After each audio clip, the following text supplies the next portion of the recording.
Subscribe कीजिए आपके अपने YouTube channel education for CBSE को और बेल आइकन को दबाइए ताकि आप अपने लेटेस्ट वीडियो सबसे पहले देख सकें।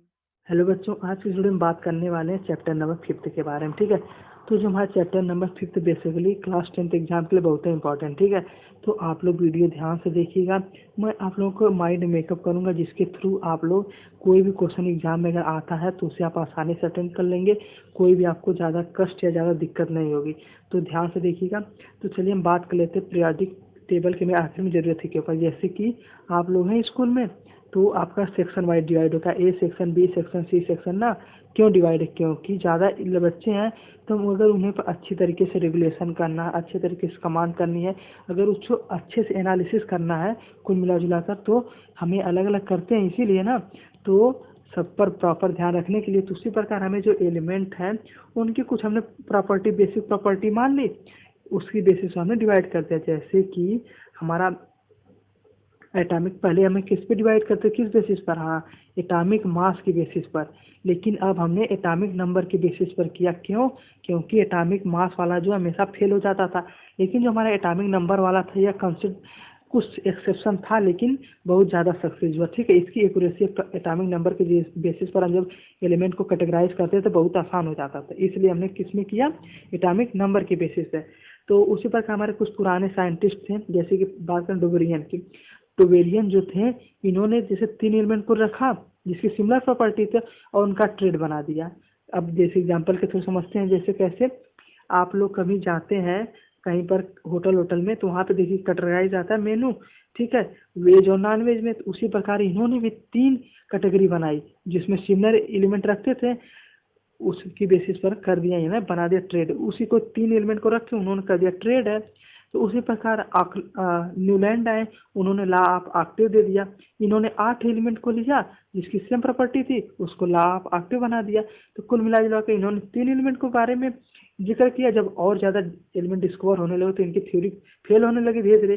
सब कहने लगे भैया दो ही, इसमें तो तीन तीन से ज्यादा के एलिमेंट मिल रहा है जिसकी सेम प्रॉपर्टी है।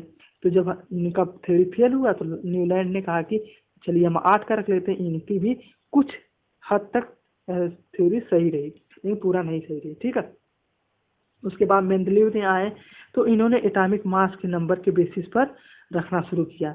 ये लोग किसकी बेसिस पर रखते थे? इसकी फिजिकल और केमिकल प्रॉपर्टी की बेसिस पर। लेकिन लेकिन जो मेंडलीव थे इन्होंने किसकी बेसिस पर रखा? हाँ बिल्कुल सही, एटॉमिक मास की बेसिस पर रखा। ठीक है, फिर और ज़्यादा एलिमेंट जब डिस्कवर हुए तो इनकी भी ये भी फेल होना लगा। तो उसके बाद हमारे अभी अभी एक मिनट रुक जाइए, अभी हमारे और आएंगे अदर अदर साइंटिस्ट। लेकिन इनकी देखिए, इनको कभी कभी पूछ लेता कि भैया बताइए कि इन्होंने किस किस बेसिस पर रखा, तो हमें बताना रहेगा कि एटॉमिक मास और केमिकल प्रॉपर्टीज के बीच में। और इन्होंने जैसे कुछ एलिमेंट ये जानते थे कि जैसे कि कुछ एलिमेंट बाद में भी डिस्कवर होंगे, तो उन्होंने उसके लिए कुछ जगह भी छोड़ दी, मतलब बनाया ऐसे बनाया तो 2-3 गैप छोड़ दिया कि बाकी मान लीजिए कोई नया एलिमेंट आएगा तो उसे हम उसमें एडजस्ट कर देंगे। तो कुल मिला जुला कर इन्होंने गैप दे देकर कुछ हद तक, बहुत हद तक मतलब सही ठीक ठाक किया। तो लेकिन इनका भी कुछ देर बाद फेल होने लगा। क्यों? क्योंकि इनका जो बेस था एटॉमिक मास पर था। एटॉमिक मास जो है अलग अलग एलिमेंट का अलग है, तो थोड़ा डिफ्रेंसिएशन की वजह से इनका भी थोड़ा थ्योरी जो है गड़बड़ाने लगी, यानी खराब हो गई। तो कुल मिला जुला कर इनकी अप्रोच तो ठीक थी, लेकिन क्या हुआ, इनका एटॉमिक मास के लेने की वजह से दिक्कत हो गई। चलिए, समझ में आ रहा है कि नहीं? जितने बच्चे यहाँ तक आ चुके हैं, अगर उन्हें समझ में आ रहा है तो चैनल सब्सक्राइब कर लीजिए। ठीक है, कोई भी डाउट हो तो कमेंट बॉक्स में मिल सकते। चलिए हम आगे बढ़ते हैं। वही हमारा आगे बात करता है कि जो हमारा पहले हमने किसके बेसिस पर किया था? एटॉमिक मास के बेसिस पर। लेकिन अब हम हटा के किस पे शिफ्ट हो रहे हैं बताइए आप लोग? हाँ बिल्कुल सही, एटॉमिक नंबर के बेसिस पर। तो इन्होंने एटॉमिक नंबर को क्या कर दिया कि एक फंडामेंटल प्रॉपर्टी मान ली। क्या मान ली? Fundamental property.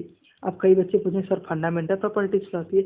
मतलब जो बेसिक प्रॉपर्टी हो। जैसे आप लोग बॉयज हैं, ठीक, हमारी कोई बॉयज है तो उसकी प्रॉपर्टी क्या है? हाँ, वह मेल मेल कैटेगरी में फॉल करता है, या उसे अलग उसका जेंडर मेल है। तो कुल मिला जुला कर इसको फंडामेंटल प्रॉपर्टी मेल, आपको सोसाइटी में कहीं रहते हैं तो मेल कैटेगरी में ही जाएंगे। तो कुल मिला जुला कर फंडामेंटल प्रॉपर्टी मतलब उसकी बेसिक प्रॉपर्टी क्या है या उसकी बेसिक आइडेंटिटी क्या है, वही बात मोसले के द्वारा डिस्कवर की गई। ठीक है, तो हम आगे बात कर लेते हैं कि हमारा जो पीरियोडिक टेबल बेसिकली वह किस तरीके से अरेंज है, ठीक है। तो हम लोग बात करते हैं जो हमारा मॉडर्न पीरियोडिक टेबल है, ठीक है। इसमें हमारी 18 वर्टिकल कॉलम है, ठीक है। क्या है? 18 वर्टिकल कॉलम, जिसको हम कहते हैं ग्रुप। क्या कहते हैं? 18 वर्टिकल कॉलम है, उसको क्या कहते हैं बताइए आप लोग? हाँ बिल्कुल सही, उसको कहते हैं ग्रुप। और हमारा उसमें 7 हॉरिजॉन्टल रो है, उसे कहते हैं पीरियड। ये हमें याद रखना है, ठीक है, बिल्कुल याद रखना है कि कितने हमारे ग्रुप है और कितने हमारे पीरियड हैं, ठीक है। वैसे भी हम नहीं पढ़ते थे कि एटॉमिक रेडियाई हुआ, एटॉमिक मास हुआ और एटॉमिक नंबर हुआ, यही सब होता था कि नहीं बताइए आप लोग? हाँ बिल्कुल होता था। तो वही वही बात बता रहा है कि जो हमारे जितने भी मेटल है, नॉन मेटल है, किस तरीके के रखे हैं और कितने उसमें कॉलम है, कितने सेक्शन है। तो वही 18 वर्टिकल कॉलम है, ठीक है। इस तरह मानिए 18 वर्टिकल कॉलम है, सात क्या है? हाँ पीरियड है। समझ गए कि नहीं? बिल्कुल। तो हम लोग लास्ट हमारा है कि element are arrange so the periodic property including atomic size. वही बताया ना कि अगर मान जिसमें अरेंज है तो बताएंगे कि एटॉमिक साइज सर इंक्रीज हो रही है कि डिक्रीज हो रही है, ठीक है, घट रही है कि बढ़ रही है, उसके बारे में डिस्कस करते हैं। और क्या डिस्कस करते हैं कि उसकी वैलेंसी क्या, वैलेंसी भी तो हम पता कर सकते हैं। मान लीजिए आपका सोडियम है, Na क्या है? सोडियम है, इसका कितना होता है एटॉमिक मास? 11 होता है। तो हम लोग क्या करते हैं, इसकी वैलेंसी 1 होती है कि नहीं? हाँ 2, 8 और 1 होता है। तो वही अपना एक एक इलेक्ट्रॉन खो देता है और इसको वैलेंस वैलेंस से फुल हो जाते हैं, 2 8 बैलेंस हो गया, ठीक है। तो क्या इसको क्या कहेंगे? हाँ वैलेंसी 1 हो गई। समझ गए कि नहीं? ठीक है। वैलेंसी को वही हम कंबाइनिंग कैपेसिटी कहते हैं। हम लोग जानते हैं कि मान लीजिए सोडियम ही है, सोडियम तो एक ही मेटल से कंबाइन हो सकता है, जैसे कि NaCl बनता है। लेकिन वही हम बात करें कैल्शियम की, तो कैल्शियम का CaCl2 बनता है, यानी दो, एक कैल्शियम को दो क्या चाहिए बताइए? क्लोरीन चाहिए। लेकिन जो हमारा पास Na है उससे केवल हम एक ही क्लोरीन से काम चला लेते हैं। तो कुल मिला जुला के इसकी कंबाइनिंग कैपेसिटी भी बताता है और इसको ये भी बताता है कि मेटेलिक क्या प्रॉपर्टी है। चलिए बताइए मेटेलिक प्रॉपर्टी हम लोग पढ़े हैं कि नहीं? लस्टर है कि सोनरस है कि क्या बताइए आप लोग? हाँ डक्टाइल है कि ब्रिटल नेचर है कि नहीं, ये सब बताता है कि good conductor of heat electricity है कि नहीं। ये सब भी हमें पीरियोडिक टेबल बताता है।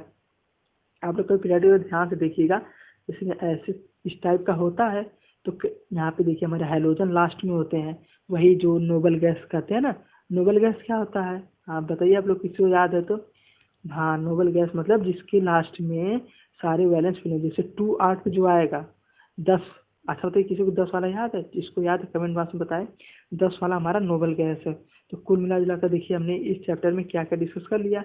ये हमारा पीरियोडिक टेबल बेसिकली है क्या, किस तरह डिजाइन है, क्या उसकी बेसिक थ्योरी और कॉन्सेप्ट है जिसके थ्रू हम उससे डिफरेंट डिफरेंट मेटल की प्रॉपर्टी हम जान सकते हैं। वो भी अगर एक एलिमेंट जान जाए तो उसकी बेसिस पर हम अलग जो उसके ग्रुप का होगा, मान ली मेटल के ग्रुप का, तो मेटल प्रॉपर्टी के हिसाब से उसके अलग अलग कर सकते हैं। उसी प्रकार नॉन मेटल को भी।